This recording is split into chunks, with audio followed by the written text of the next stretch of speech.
night school reflection. You are over here with Terethia. We are on Divination class 110. And this session, September session, we are talking about which herbs and which herbs to use for which types for different forms of magic. Okay, reflection. So with that being said, last session we went over 40 different forms of divination reflection. So I know out of 40 different forms of divination, you have found one. In September, we are going to master those. Okay. So with your form of divination, every form of divination, you have to use either fire, water, earth, or air. Okay. So in September session, we are going to be talking about which herbs and which different things you can use for your form of divination. So let's say you use the form of divination using air. Well, today would be a good time for you to tune in, because we are going to be strictly talking about the element air and which herbs to use within which spells and which rituals. Reflection, okay, to make your spells and your rituals more potent. Okay, so with that being said, let's get started. Okay, so the first on the list is anise. Now, anise is actually a masculine plant that is actually ruled by the planet Jupiter. Okay, we all know Jupiter is for expansion. So this spell, you can add anise to your spell for extra expansion reflection to make it stick or make it, your potency more. Okay, so more intense. Okay, depending on which type of spell you're doing. All right, now this particular form is air. Remember, all we're talking about is air today, strictly air. Okay, so if your form of divination involves air, this would be a good time for you to tune in. Now, anise is actually a very magical property. It's used for protection and purification. So if you're doing a purification spell or you're trying to do a protection spell, anise will actually enhance that purification or that protection. Let's say you're doing a spiritual bath, okay, a protection and spiritual bath. Well, that would deal more with water. So we're dealing with air. So let's say if we was going to deal with air. Okay. I would use more than one form though. If I was using anise and I was using air, how would I do that? Okay. So this particular herb, I know I would do the spell in November, dealing with this. If I was going to use anise, okay, I would definitely do it in November to make it even more potent, because this particular herb is from Jupiter. Okay, Jupiter is also the planet from November. Okay, so yes, that would definitely be a good month to do it in. Okay, and we all know this kind of like fall, winterish time. So I would use leaves.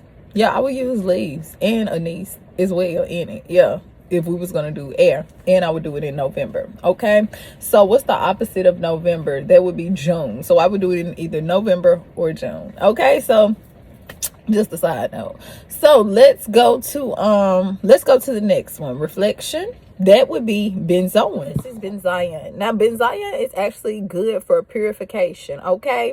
And not only is it good for purification, it's a good purifier. Okay, especially if you're having a lot of allergy problems, this is a very good herb to go to. Reflection. And not only that, this is also used in incense. So if you are trying to purify your area, maybe your crystals, just different things like that, maybe a purification ritual or spell, benzoin would be definitely good. And this is a particular herb that is good using air. So if you are using a ritual and a spell using air, this or a form of divination, you would add benzoin to it to actually enhance it. Reflection. Okay, so this is if you're doing a purification spell though. Okay, so with that being said, let's go next. Next on the list is caraway. So caraway is actually a herb that is used to attract love spells and protection spells as well, and rituals as well. Reflection.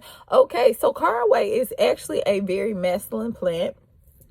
It is actually ruled by the planet Mercury. So you would think to do this in a good month to do this particular ritual or spell using caraway would definitely be around June or July, preferably I would say July or September more so. Okay, reflection, with Mercury being a ruler over this particular herb. And again, reflection, this is good for attracting love spells and protection.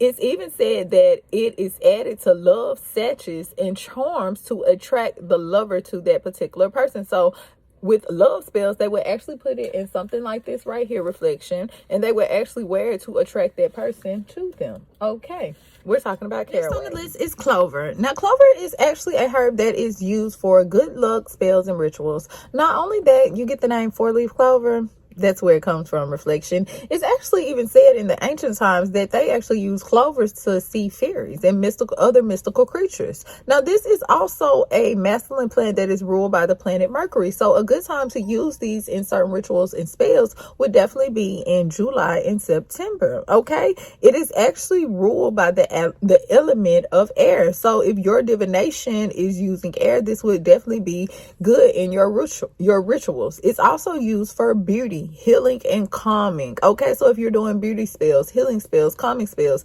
this would definitely be a definitely go-to herb. And it's also used in good luck charms. Reflection. Okay, we're talking about clovers. Next is dandelions. We all have probably heard of dandelions, but what about the herb dandelions? Reflection. Dandelion is a very strong herb that is used in divination. Reflection. Not only is it used in divining, it's also used in communication. Reflection. The herb dandelion is actually ruled by the planet Jupiter. So this would be a good plant to use in November and December as well, if you're trying to communicate, reflection, with certain beings, or just through different realms, reflection, or if you're doing certain divination work, if you're doing certain rituals, or if you're doing certain spells. But dandelion is really strictly for communication. Okay, we're over here talking about dandelion. We are here to talk about elder, which is actually best on the list for class 110 today, reflection.